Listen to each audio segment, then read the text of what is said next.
Okay, we are live on Facebook, and then we should go live. It's Friday.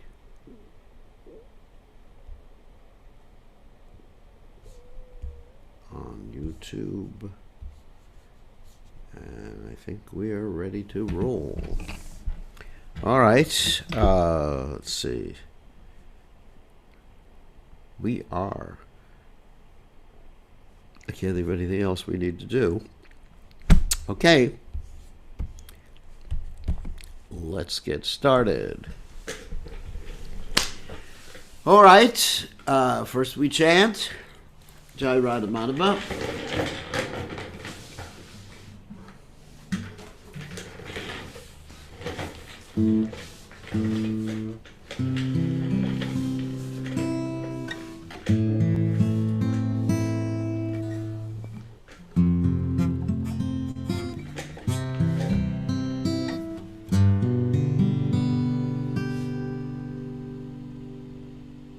Jaya Radha Madhava, Jaya Kunya Bihari, Jaya Radha Madhava, Jaya Kunya Bihari, Vijana Vallabha, Jaya Girivara.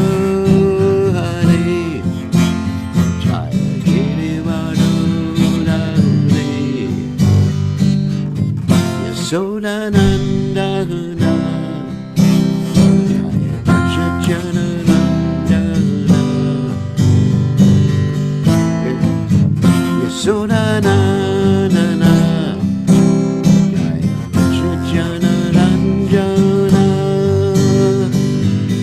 Yamunatira, Vanachari, Jaya Kunya Bihari.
Jai Om Vishnu Kai Paramahansa Parvacharya Alsatara Sitashi Shimad His Divine Grace Abhaya Chantananda Bhaktivedanta Goswami Srila Prabhupada Ki Jai ISKCON Founder Acharya Srila Prabhupada Ki Jai Ananta Koti Vaishnava Vrinda Ki Jai Namacharya Shridas Thakur Ki Jai Ram Se Kaho Shri Krishna Caitanya Prabhu Nityananda Shidwaita Gadadha Shiva Siddhi Gaur Bhakta Vrinda Ki Jai Shri Shri Radha Krishna Gopi Gopinath, Shyam Kun Radhakunda, Giri Govardhan Ki Jai, Vrindavanam Ki Jai, Mathuram Ki Jai, Jagannatha Swami Ki Jai, Yamunamai Ki Jai, Srimati Lasadevi Ki Jai, Samaveda Bhakta Vrinda Ki Jai, Gaur Premananda, Hari Hari Bol. All glory is the assembled devotees. All glory is the assembled devotees. All glory is the assembled devotees.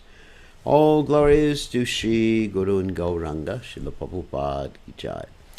So we're going to continue with our study of the Caitanya Caritamrta. I know today is Shivaratri, and we did give a class on Lord Shiva's pastimes and ontological position this morning. And so if any of you are interested in that, you can look it up on YouTube. And we're not going to be speaking about that tonight. We'll be speaking about Shiva and Lord Shiva's position on Sunday, which is Monday for some of you, and Sunday for others, for the Sunday evening program, which is Monday morning for those in the South Pacific area. Okay. So, without further ado, Om Gana Timidanda Shah Gananjana Shlakaya Chakshun and Meditam Yena Tasmai Shikadve Namaha. I offer my respectful obeisances unto the lotus feet of His Divine Grace, A.C. Bhaktivedanta Swami Srila Prabhupada, who so kindly opened my eyes with the torchlight of knowledge while I was blinded in the darkness of ignorance. Srila Prabhupada Ki Jai. So, Jaya Jaya Sri Caitanya, Jaya Nityananda, Jaya Dvaita Chandra, Jaya Gaur Bhakta Vrinda, Jaya Jaya Sri Caitanya, Jaya Nityananda, Jaya Dvaita Chandra, Jaya Gaur Bhakta Vrinda, Jaya Jaya Sri Caitanya, Jaya Nityananda, Jaya Dvaita Chandra, Jaya Gaur Bhakta Vrinda. Okay, on that happy note, let us go to the Caitanya Caritamrta, and we're going to talk about Lord Chaitanya Mahaprabhu's early pastimes. In this particular chapter, it's chapter 13, and we are already up to text 31 in chapter 13. That is pretty good. We're making very quick progress. Okay, just give me 1 second to get everything set up, so I can be alerted if anything happens.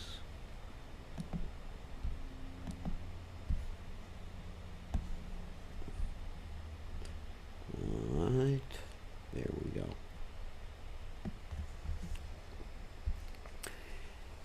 Kishara Vayase Rambila Sankirtana Ratradine Parimenracha Sangi Bhakta Gana.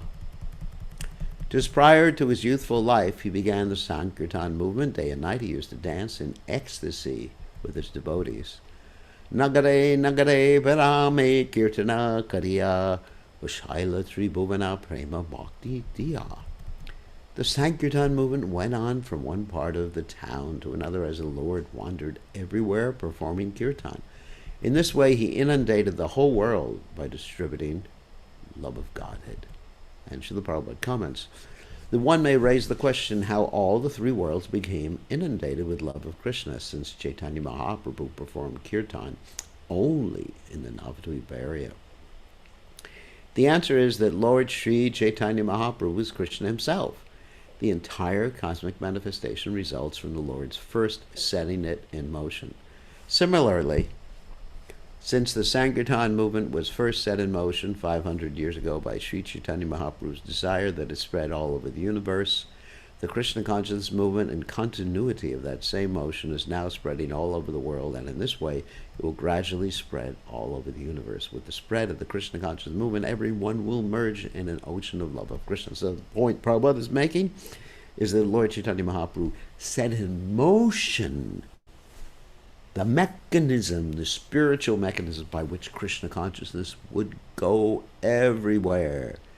And Srila Prabhupada revved up that machine and got it going.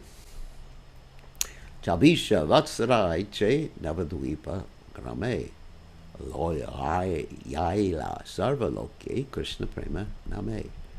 Lord Chaitanya Mahaprabhu lived in the Navadvip area for 24 years, and he induced every person to chant the Hare Krishna Maha Mantra and thus merge in love of Krishna. Chabisha Vatsara Chila Kriya Sannyasa Bhaktagana Lanya Kaila Nilachala Rasa. For his remaining 24 years, Sri Chaitanya Mahaprabhu, after accepting the renounced order of life, stayed at Jagannath Puri with his devotees. Tadamadye Nilachala Chaya Vatsara Ridvacha Gita Prema Bhakti Dana Nirantara. For 6 of these 24 years in Nilachala, Jagannath Puri, he distributed love of God by always chanting and dancing. Setu Banda Haragora, Vyapi Vrindavana, Prema Nama Pracharya Korila, Brahmana. Beginning from Cape Comorin and extending through Bengal to Vrindavana, during these 6 years he toured all over India, chanting, dancing, and distributing love of Krishna. Emajya Lila Nama Lila Mukya Dham Shesha Ashtadhasa Varsha Ancha Lila Nama. The activities of Lord Chaitanya Mahaprabhu in his travels after he accepted sannyas are his principal pastimes. His activities during his remaining 18 years are called the Ancha Lila, or the final portion of his pastimes.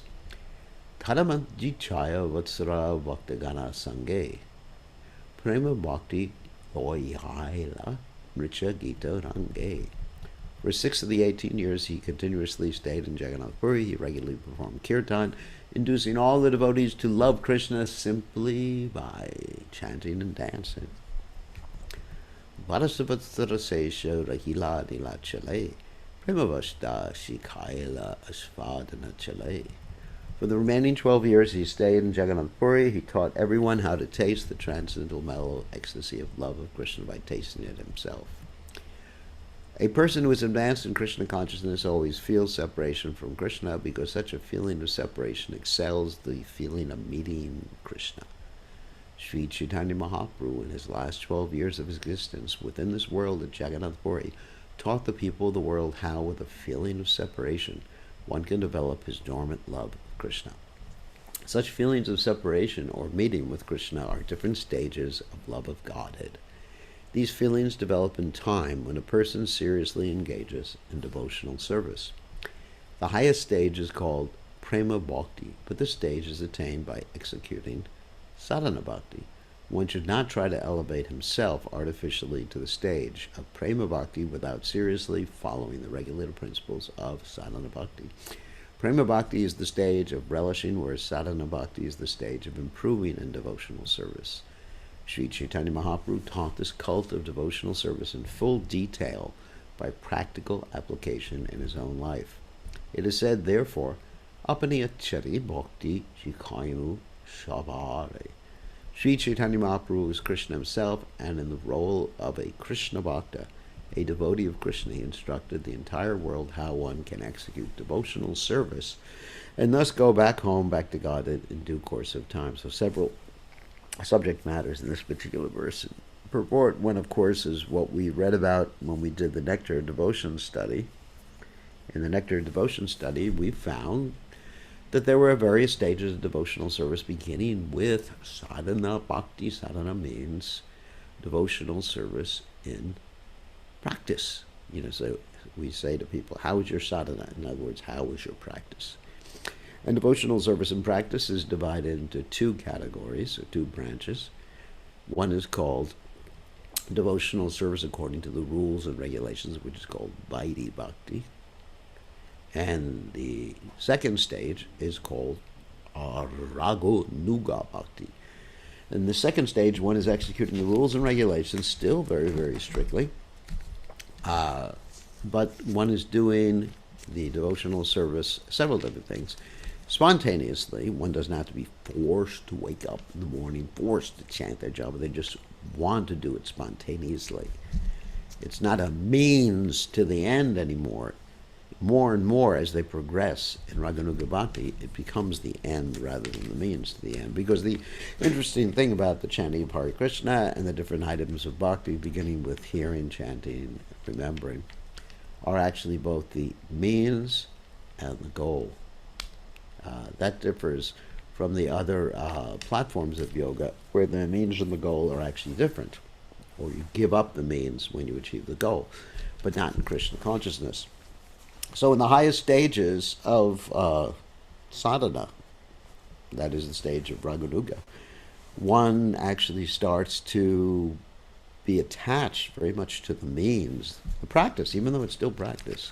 Then at the same time, one begins to have some glimpses of one's spiritual identity and different aspects of one's spiritual identity and who you serve in the spiritual world. And that's done on the internal basis. And you don't really talk about that with anyone else except for Guru Maharaj, because it's very private. It says those sorts of things you should keep hidden in your heart. Just hidden. Because when you don't keep them hidden, then it can become spoiled. It's like, let's say you have some way to make a lot of money, and you reveal it to everyone, and it becomes spoiled. You can no longer make a lot of money in that particular way. So therefore, that's the higher stage of sadhana. Then after the higher stage of sadhana, you enter into the mood of bhava bhakti. In bhava bhakti, you actually start to experience these transcendental ecstasies, and I'm not going to get into the whole categorization of the ecstasies, beginning with the Vibhav. I think with Stai Bhav and the Sanchari Bhav and all these other bhavas. And then finally, you come to the stage of Krishna Prema. And in the stage of Krishna Prema, you simply want to please Krishna and your own ecstasies, your liberation, your everything to do with yourself, not really significant. All you're concerned with is Krishna pleased? And if Krishna is pleased, you are willing to go to hell in the highest stages. Now, the intensity of those highest stages of bhakti become increased by the experience of separation. Now, in the material world, there is actual separation. When we're separated from someone, we're not with them. And interestingly enough, and I hate to tell you this, when you're with someone, physically, you're not with them. Because you're not the body. I was thinking about that, and I told devotees this morning about this. As I was taking a bath this morning, or the body, giving the body a bath, I was thinking, this is just a skeleton covered by, some skin and muscles and nerves and everything like that. I don't know if any of you, when you were young, you'd studied anatomy. Not the anatomy of Krishna consciousness, but the anatomy of the body. And when I was young, I had this thing called a visible man. And it was a plastic model. You could take all the organs out and the nervous system and everything like that. I think it was even battery operated. So you could see the heartbeat and the nervous system light up. Very, very interesting. We should get that for everybody. Anyway, so if you have your visible man or visible woman or your blood and, I don't want to say guts, and that's not you.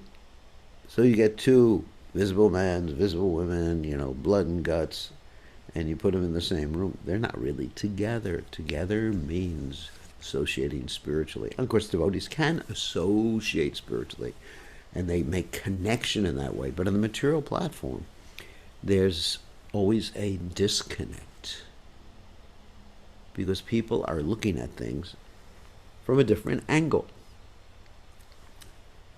Like, let's say you go in to buy something, you buy a car, and the salesman is looking at you. Ooh, here's someone who I can cheat. Let me just employ some sales techniques. Hello, Mr. Swami. How are you? Oh, it's been so long. How have you been? How's your health? How's the Swami family? And so he's thinking that, let me just butter this poor sucker up. And you're thinking, he remembers me. He's my old friend. So it may not be so apparent in many relationships, but it's like that. You scratch my back, I scratch your back. And so there's never materially a meeting of minds, so to speak. But spiritually, because you're on the same wavelength, you can have a real connection with other people. So anyway, in the material world, it is like that. There's no real connection. And when there's separation, obviously, there's no real connection, even if you go on the internet and have a Zoom conference with someone. But spiritually, when you're with someone, there's a meeting of minds. And when you're not with them, you're thinking of them. They're both spiritualists. And especially with Krishna, you're chanting Krishna's names, feeling separation. And the Supreme Personality of Godhead is there in the mood of his separation. So you're actually associating with him. And the more intense the emotion is, the more connected you are with the other person. In the material world, it doesn't apply. For example, let me give an example that's really clear. Okay, let's say there is some Bollywood actor, actress, or Hollywood, or rock and roll star, or country and western star, or whatever. And you're just madly in love with them. You're thinking of them 24 hours a day. Oh, Ringo, Ringo. What does Ringo, Ringo mean? That's the name of one of the Beatles. Anyway, he was the drummer in the Beatles. And so you're thinking of him 24 hours a day, thinking, oh, Ringo, or John, or whatever name person they have. And the person doesn't even know you. Doesn't even know you. Who's he? So you have an intense feeling of separation, or intense feeling of whatever. And the person's no connection. So even if the person knows you, it's not that the person has the same feeling. Were you feeling about me? Were you thinking about me last night? I mean, maybe he was thinking about you last night. But it's, you're separate. Unless, of course, you both become ghosts and float together in the netherworld. But that's another subject matter. So anyway, Lord Caitanya taught that this mood of vipralamba, which means separation, is the highest mood of worship of the Supreme Personality of God. It is higher than the sambandha, the meeting. It's the highest, most intense emotion. Even in the material world, they say separation makes the heart grow fonder. Okay. So let's continue. Ratri divase Krishna virahas purana unmadera chestakare palapavachana. Day and night, Lord Chaitanya Mahaprabhu felt separation from Krishna, manifesting symptoms of the separation. He cried and talked very inconsistently, like a madman. And some of the things he did were just like, anyway, who can describe them? I mean, one thing he did was that he was feeling so much separation, he started hitting his head against the wall of the place he was staying, the Gambhira. So one of the devotees had to actually go there and just sort of be his pillow so that he wouldn't do that.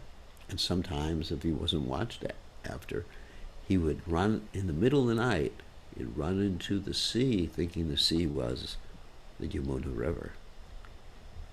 Shri Radhara, Ashri Radhara Palapa Yache Udavadarshane Saimata Unmada Palapa Kare Ratridine. As Srimati Radharani talked inconsistently when she met Uddhava, So also Sri Chaitanya Mahaprabhu relished both day and night such ecstatic talk in the mood of Srimati Radharani. In this connection, one should refer to Srimati Radharani's soliloquy. That means this individual talk, only when she talked. After meeting Uddhava in Vrindavana, Sri Chaitanya Mahaprabhu presented a similar picture of such ecstatic imaginary talking. Full of jealousy and criticizing, jealousy and madness, symptomizing neglect by Krishna, Srimati Radharani, criticizing a bumblebee, talked just like a madwoman. Sri Chaitanya Mahaprabhu, in the last days of his pastimes, exhibited all the symptoms of such ecstasy.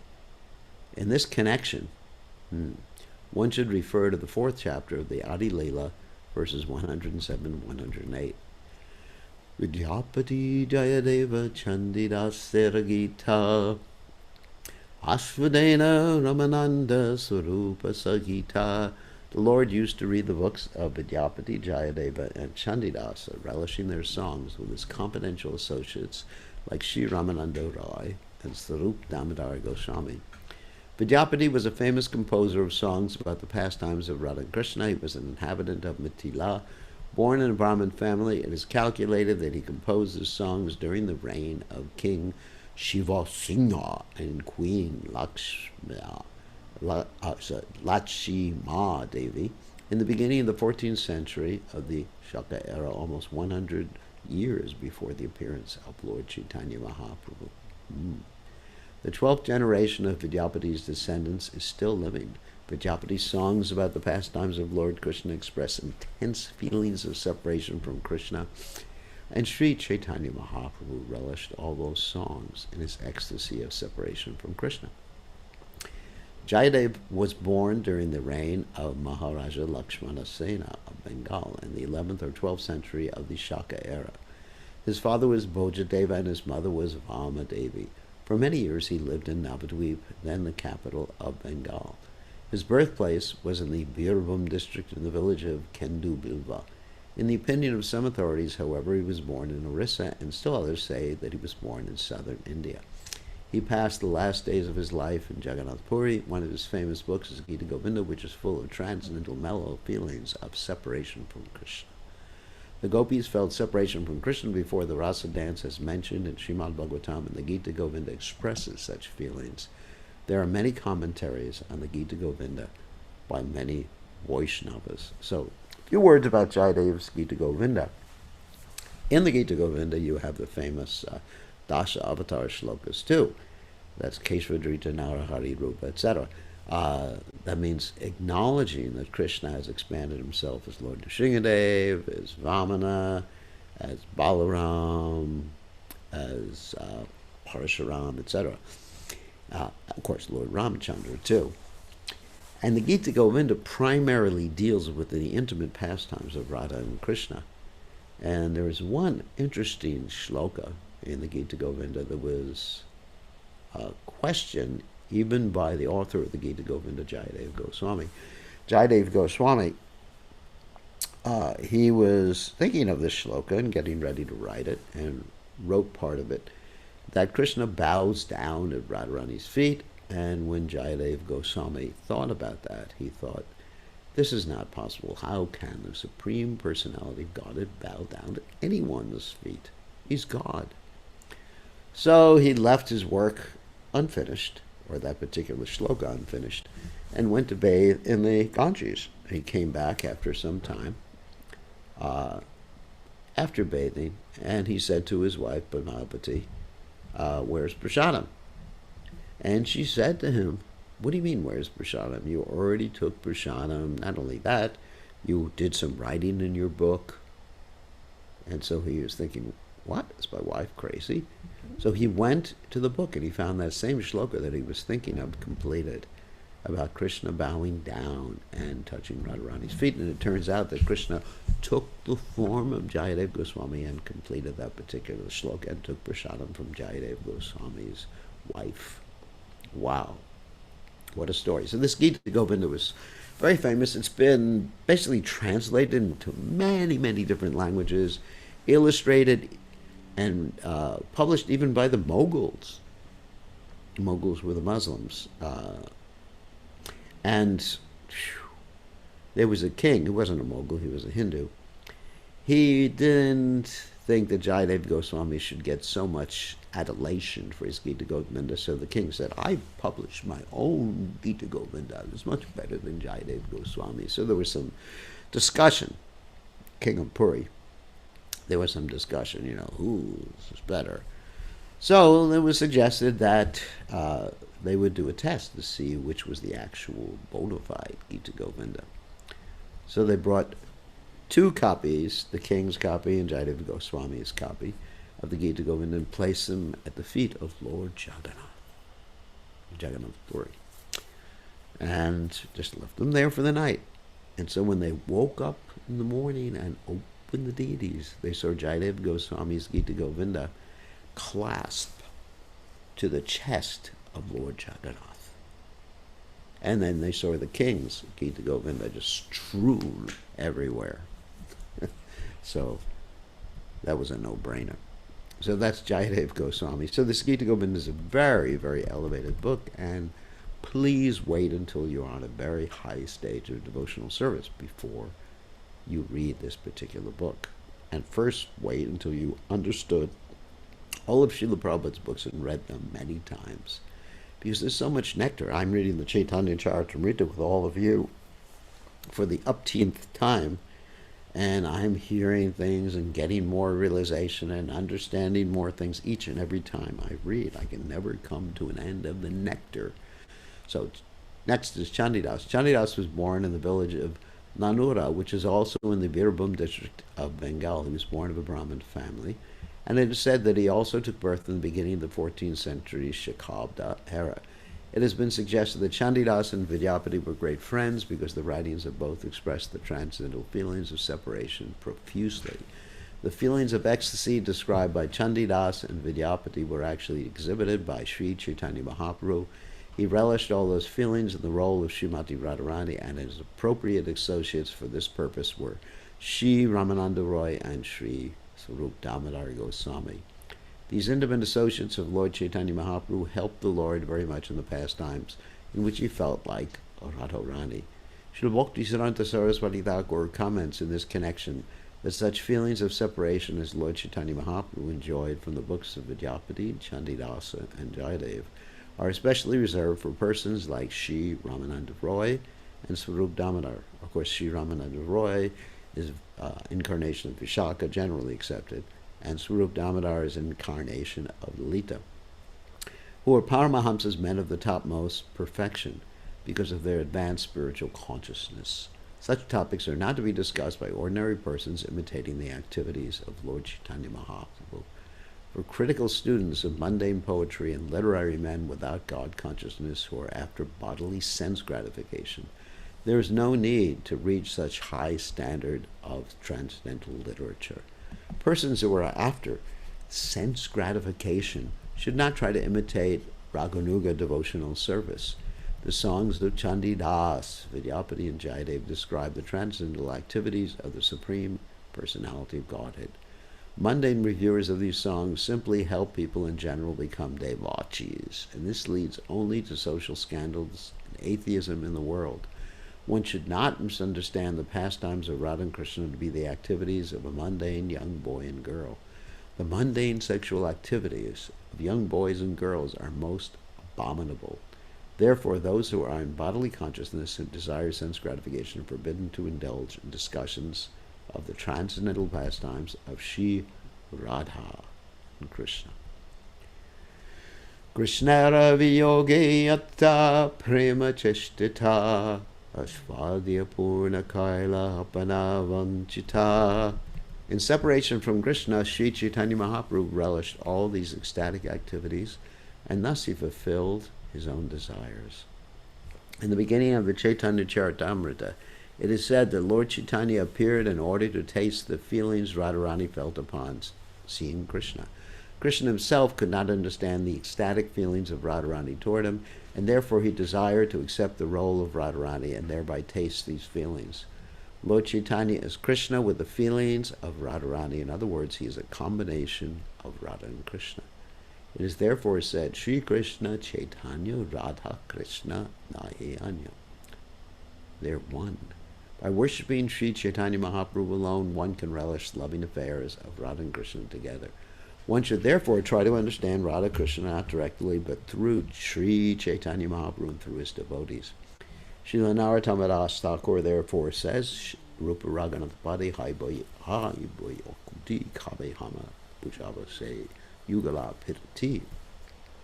When shall I develop a mentality of service towards Sri Rupa Goswami, Sanatana Goswami, Raghunath Das Goswami, and the other devotees of Lord Chaitanya, and thus become eligible to understand the pastimes of Sri Radha and Krishna? Because that eligibility is called in Sanskrit adhikar. One has the right at a certain point.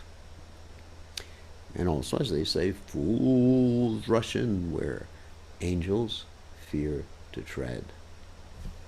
Ananta Chaitanya Lila Kshudra Jivahana Ke Varnite Pare Tahavistara Kariya. The pastimes of Lord Chaitanya Mahaprabhu are unlimited. How much can a small living entity elaborate about those transcendental pastimes? Sutra Karigani Yadiyapane Ananta Sahasravadane Teno Nahi Paya Anta. If Seshanaga Ananta personally were to make the pastimes of Lord Chaitanya into sutras, even with his thousands of mouths, there is no possibility that he could find their limit.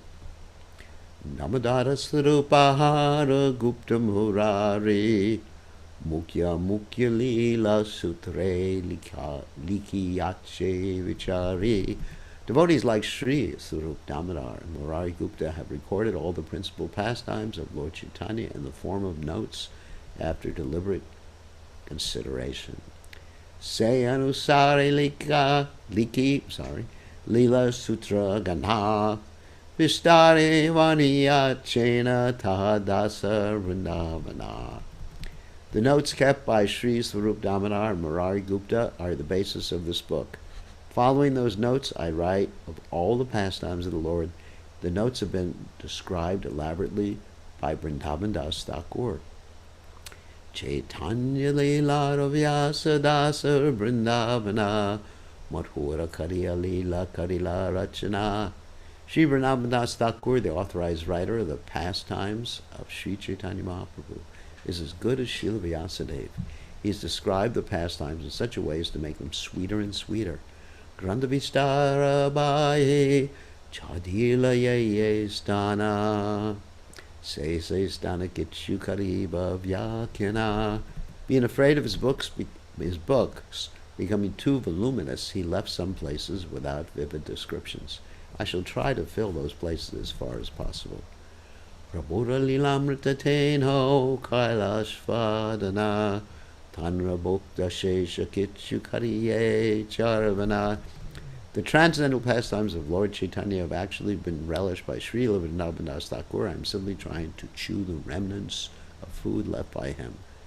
Adi Lila Sutras Liki Shunabhakta Gana Sangshepi Likiye Samyakna Yaya Likana. My dear devotees of Lord Chaitanya, let me now write a synopsis of the Adi Lila. I will write of these pastimes in brief because it's not possible to describe them in full. Konavancha Purna Lagi Vrajendra Kumara Bhatirna Haite Manakarila Vichara. To fulfill a particular desire within his mind, Lord Krishna Vrajendra Kumar decided to descend to this planet after mature contemplation. Age avatari la ye guru parivara sangshepe kaye kahana yaya vistara. Lord Krishna therefore first allowed his family of superiors to descend to the earth. I shall try to describe them in brief because it is not possible to describe them fully. Shri Sachi Jagannatha Shri Madhava Puri Keshva Bhartiyara Shri Ishwara Puri Advaita Charyahara Pandita Shivasa Acharya Ratna Vidyanidhi Thakura Haridasa. Lord Shri Krishna, before appearing as Lord Chaitanya, requested those devotees to precede him.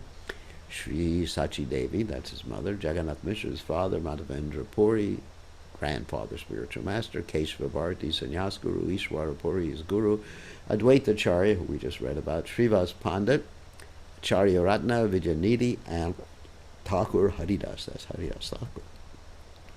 Shri Hatha Nivasi, Shri Upendra Mishra Nama, Vaishnava Pandita, Dhani Sadguna Pradhana. There was also Sri Upendra Mishra, a resident of the district of Sriata. He was a great devotee of Lord Krishna, a learned scholar, a rich man, and a reservoir of all good qualities. Upendra Mishra is described in the Gauragana Dashdipika as the Gopala named Parijanya. The same personality who was formerly the grandfather of Lord Krishna appeared as Upendra Mishra at Srihata and begot 7 sons.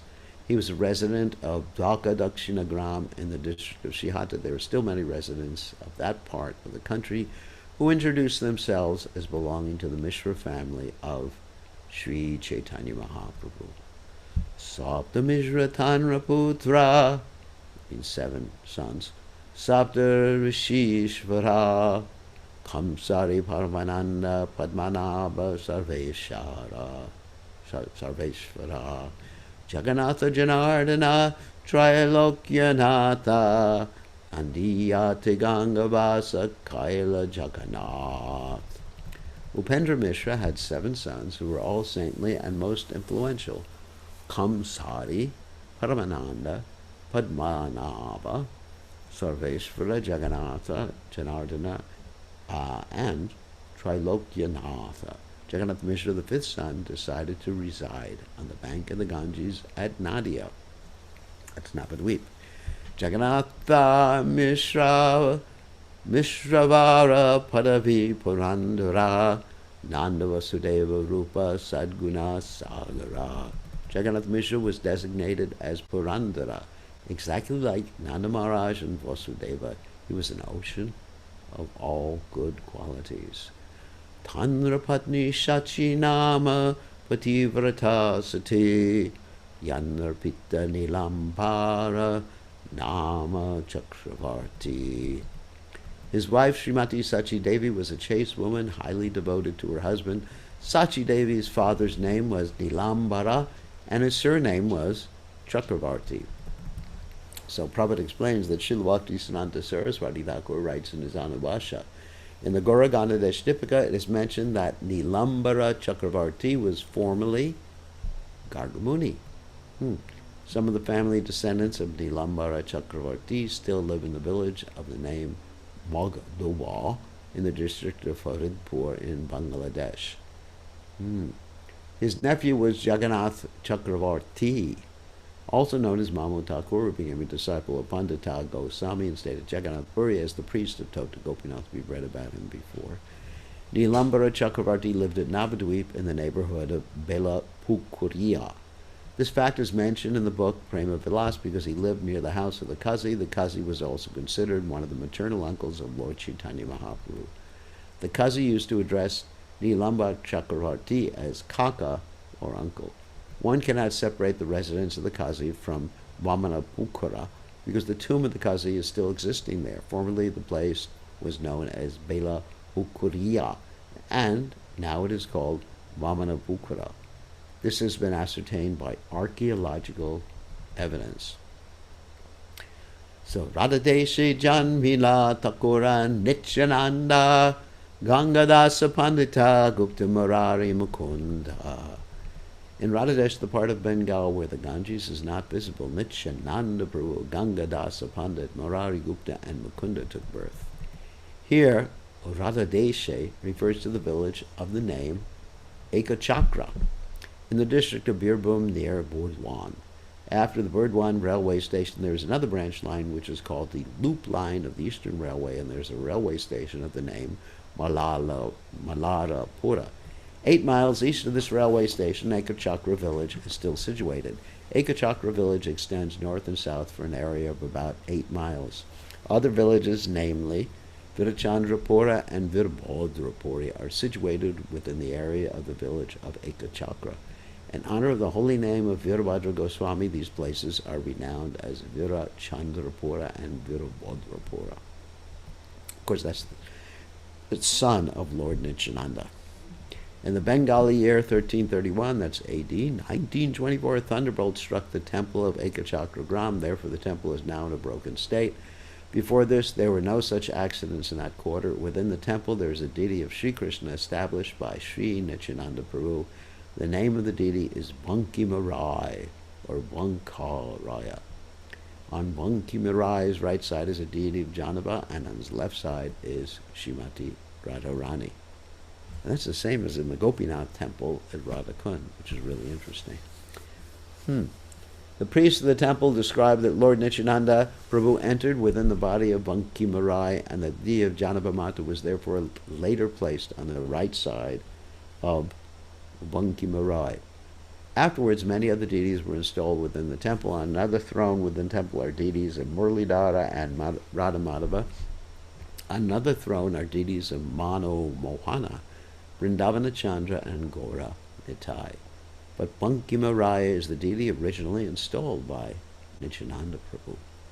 On the eastern side of the temple is a ghat known as the Kadamba Kundi on the bank of the river called the Yamuna, and it is said that the deity of Bankimarai was floating in the water, and Lord Nityananda Prabhu picked him up and then installed him in the temple.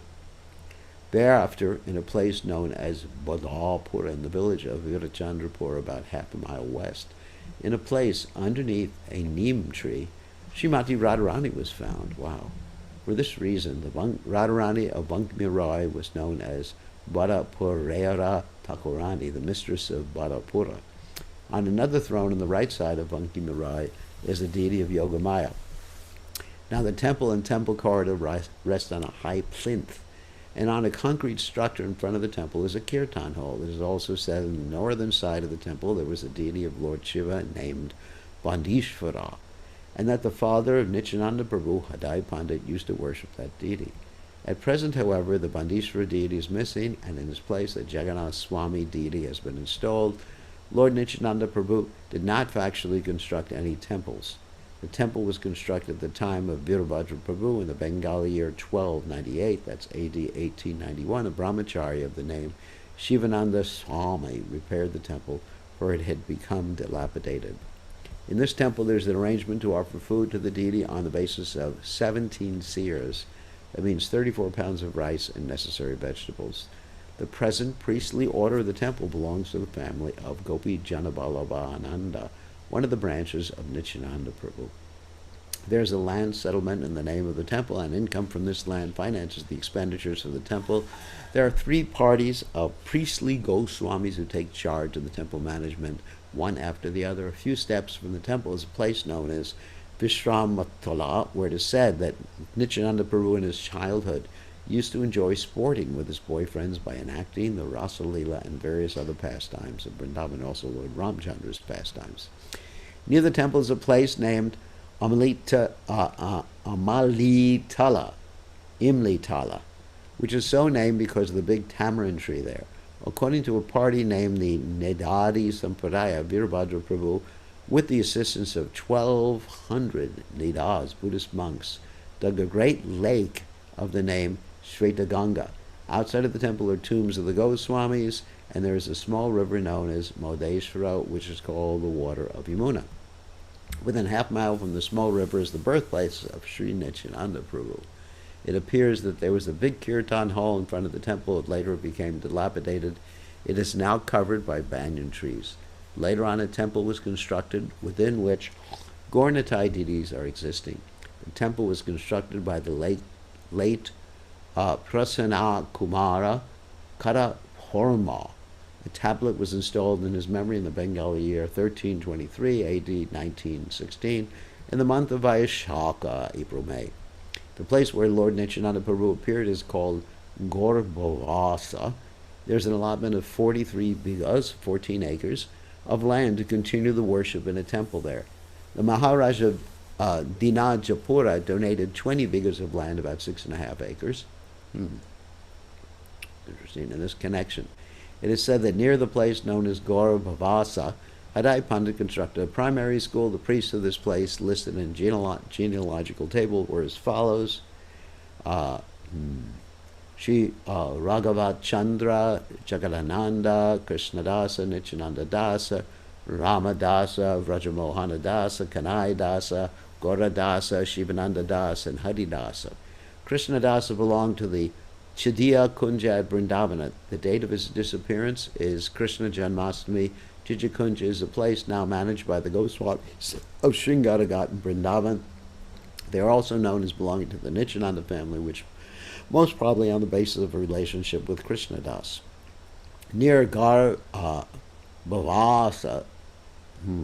is a place called Mukula Tala, where Sri Nityananda Prabhu and his boyfriends used to take part in sporting activities known as Jala Japita.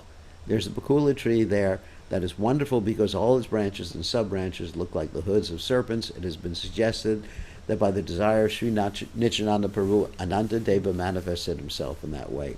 The tree is very old. It is said that formerly it had two trunks, but later on, when the playmates of Nityananda Prabhu felt inconvenience in jumping from the branches of one trunk to those of the other, Nityananda Prabhu, by his mercy, merged the two trunks into one.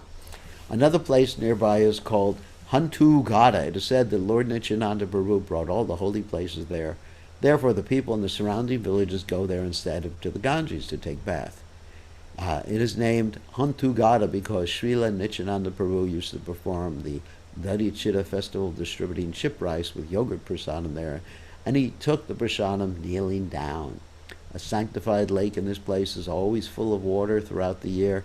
A great fair is held there during Goshtashami, and there's another big fair on the birthday of Sri Nityananda Prabhu. In the Gauragana Dashdipika, it is described that Halayuda, Baladeva, Vishvarupa, and Sankarsana appeared as Nityananda Avaduta. So, Balaram Hoidlin Natai. So, Balaram and his various expansions appeared as Lord Nityananda. So, we will end our reading today. I want to write this down. Hold on a second. We ended on the 61st verse. So, today we went from 31 to 61 in the 13th chapter. Got it. Okay, so now we'll just have a few minutes to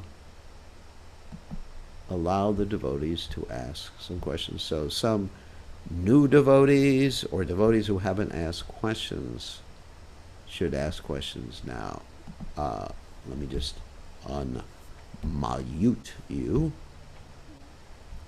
Give me 1 second. All right. Participants can now unmute yourselves. So some devotees who don't normally ask questions, please speak now. And of course it was very wonderful, ecstatic, amazing to read about Lord Nityananda's place. And one day we hope to see him. Yeah, all right, Jagat, you have a question? Yes. How widespread was Krishna worship before Chaitanya Mahaprabhu, and how far back does it go before it was unmanifest? Krishna worship goes I mean, back. I mean Radha Krishna worship. Oh, Radha Krishna worship. In some of the sampradayas, it was extant, like the Rudra Sampradaya, Nimbarka. In the Madhva Sampradaya, Madhvacharya Sampradaya, it wasn't so much prominent, the worship of Krishna, of Radharani, sorry. And also in the Sri Sampradaya, they worship Lakshmi. So, but the worship of Radha and Krishna goes back very, very far, and in fact, you'll find information in the Upanishads about Srimati Radharani.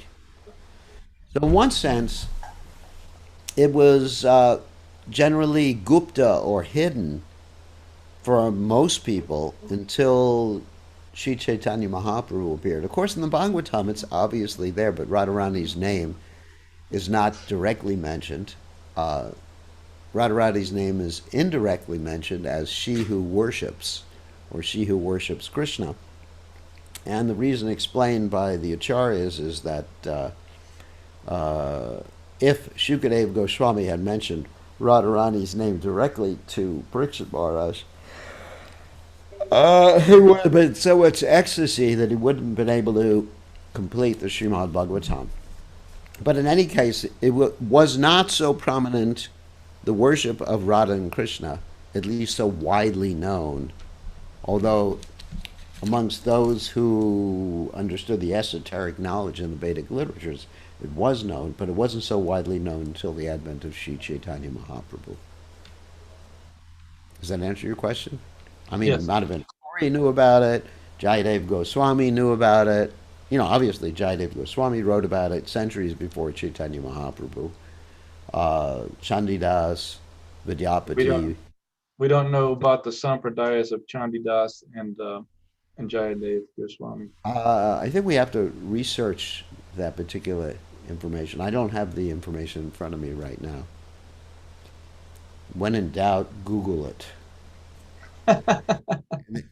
And there may be information or may not be information about that.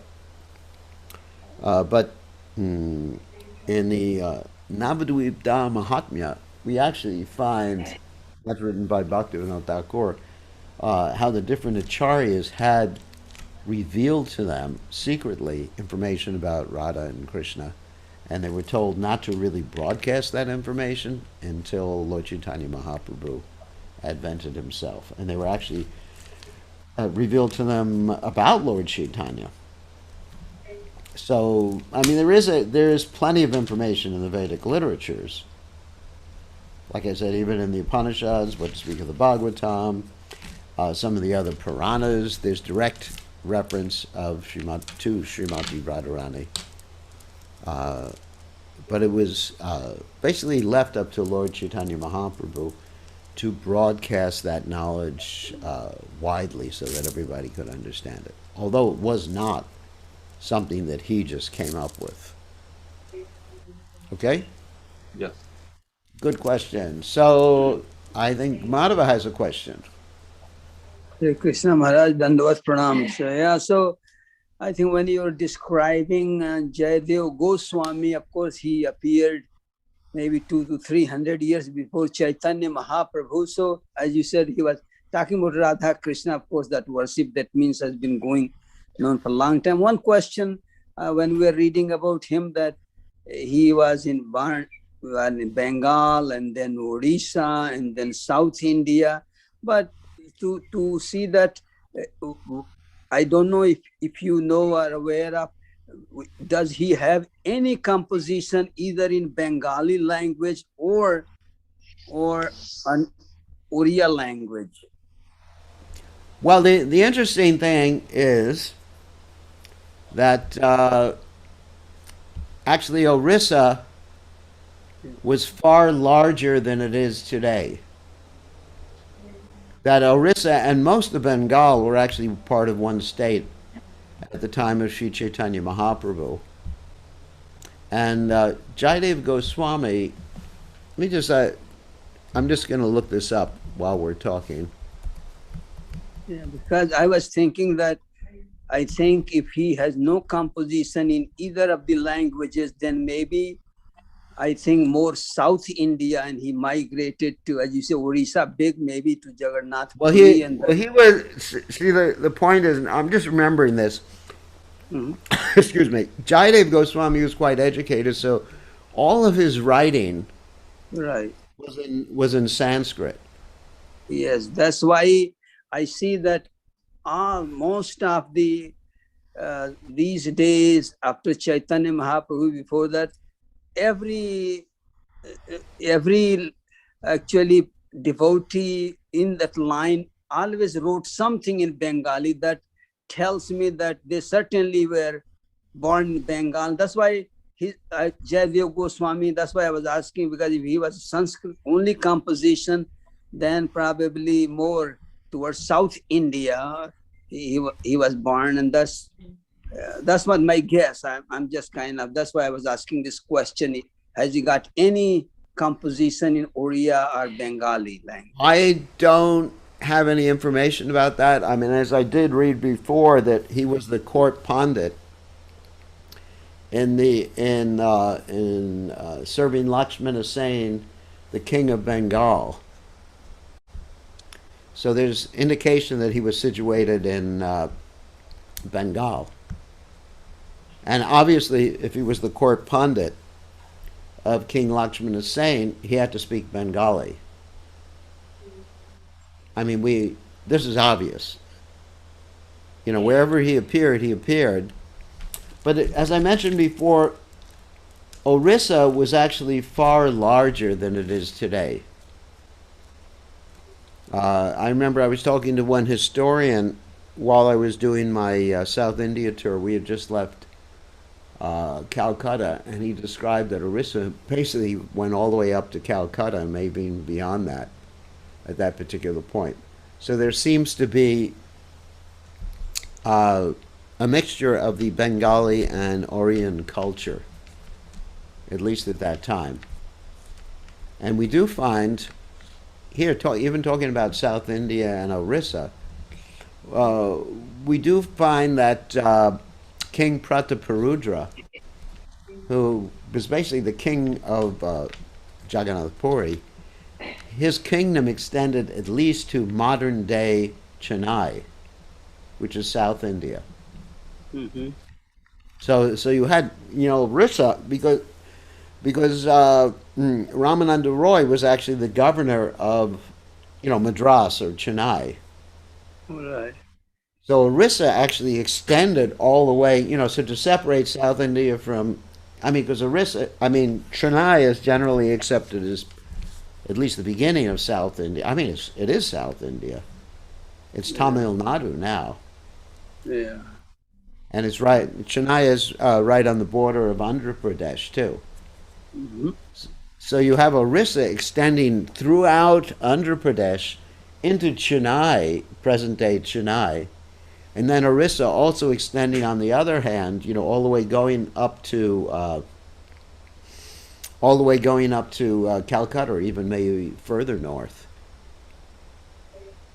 because of the king at that particular time. So I think one would have to study geography, but it seems to me that the cultures and the places were rather mixed.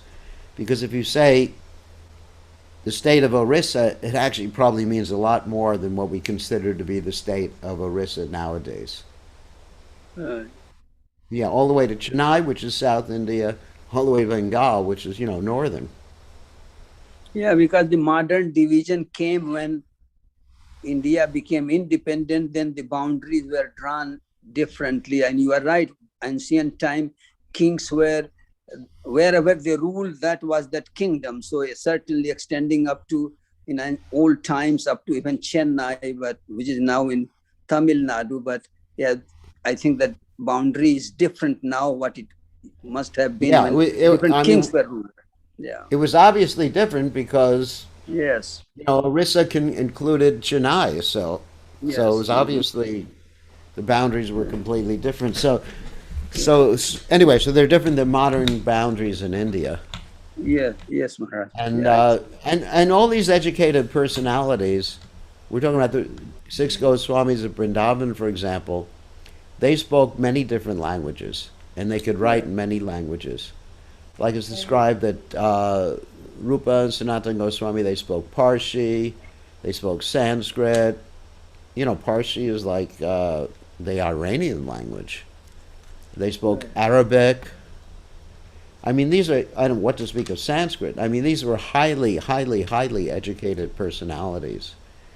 And I think anybody who's able to write poetry like Jayadev Goswami did in Sanskrit is a highly educated personality. Yeah. And they're obviously able to speak many different languages. But I don't find information of Jayadev Goswami. Perhaps he did write poetry in other languages. I mean, I could look that up, but that's okay. His Gita Govinda is well known because it's in Sanskrit. Right. And the Goswamis generally wrote in Sanskrit too. Right. 6 Goswamis generally wrote their works, like the works of Sanatana Goswami and Rupa Goswami, like the Nectar of Devotion, Bhakti Rasamrita Sindhu, and other books were written in Sanskrit, generally in Sanskrit. This was, this is the language of the educated people. Right. The Vedic language. It's interesting, the Rupa and Sanatan Goswami, their family originally came from South India, Yeah. but they were born actually in Bengal. But they were from, I believe it was Saraswata Brahmin families, which is a South Indian Brahmin family. And, but still, their native language was Bengali because they were born in Bengal. It's interesting. And anyway, we'll have to look that up to see if Jaidev wrote any poetry in any other language. I mean, I'm sure that if he lived in Jagannathpur, he also spoke Oriyan. Yes, I'm sure. And if he lived in Bengal and he was the court minister, then he also spoke Bengali. So I'm sure he spoke both languages fluently because he functioned in both places as well as Sanskrit. So perhaps someone could look up that information later on for us. Okay, good questions. So one other person has a question, someone who hasn't asked a question in a long time.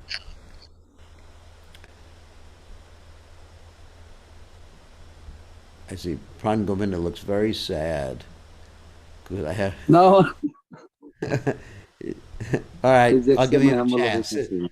Since you look so sad, I feel so sorry. No, for Maharaj, you. I'm not sad. I'm just happy to hear your conversation. But just to add to your information, Maharaj, actually Prabhupada commented about where Mayapur Chandrodaya Mandir is. Yeah. Jananivas Prabhu, when I was talking to him recently, he mentioned that actually the TOBP main center is actually where Joydev Goswami made his kutir. And he would go to Ganges every day and take bath. Wow. So he was staying there. Yeah, he stayed in Bengal while he was writing the Gita Govinda. And he was born also in Birbhum. Veerabhum, For yeah. sure. It's recorded in Bengal. Birbhum is in Bengal. Well, yeah, but Prabhupada says in the purport that some people say he was born anyway Orissa. in Orissa. So, but the point I made was that Orissa extended all the way into Bengal. That is true, Maharaj. So- Mednapur was under Orissa, and at certain point during British time, it came back to Bengal again. Yeah. I don't know how the whole history. Yeah, so the boundaries of Bengal and Orissa were quite different than the boundaries that we have today. That's Thanks true. to the British. Maharaj, can I God. ask you a technical question? Quite quickly, because it's almost time. Yeah. Okay. You read very nicely, you explain also that how the purpose of sadhana to come to bhava and then prem. Right. Where does the kripa siddha applies in this? Do they have to do sadhana? What is kripa siddha boils down to awakening the bhav. Kripa Siddha means that you still have to do sadhana. Unless you get some special kripa by pleasing some great personality. But generally, you get the mercy, but you have to accept the mercy. Like if a pure devotee says, chant Hare Krishna, and you say, no, I just want the mercy. That is the mercy. There are exceptions. I mean, obviously there are exceptions like Lord Chaitanya Mahaprabhu's dog who went back to Godhead. I mean, that's definitely a very exceptional case where Lord Chaitanya had a puppy, you know that story, and the puppy went Yes. back to God. And then also the dog of Shivananda Sain went back to God. But it's hard to think of any case where any devotee, other than some animals, went back to Godhead without following some instruction of a great personality. Maharaj, in practical reality, I would not say the name. Some of your God brother and God sister. We had a long discussion in Alachua one day. Yeah. And the issue came that Prabhupada gave mercy. We really don't have to do severe sadhana. We just got accepted by Prabhupada and, we love him. That's it. That's enough for us. And that is BOGUS. Well, you can say it. I cannot say that. I can say it. If someone makes that statement, Prabhupada gave me the mercy, and I don't have to do anything because Prabhupada's taken me back to Godhead. That is bogus. Okay. That is bogus. I mean, then one is offending Prabhupada because Prabhupada's mercy is his instructions. I mean, if you got to, that's like the Christians who say that or the Catholics who used to say that if you purchased basically an indulgence or paid a certain amount of money, you go back to God no matter what other damn thing you did. Hmm. That. Some devotee said he's a dog here. Anyway, so I'm not criticizing any devotee. I'm just saying it's bogus to say, I got Prabhupada's mercy. I really don't have to chant or do anything, and I'll go back to God. Bogus. Completely bogus. Bogosissimo. Okay, on that happy note, we're going to end right now. See everybody tomorrow night, same time, same station.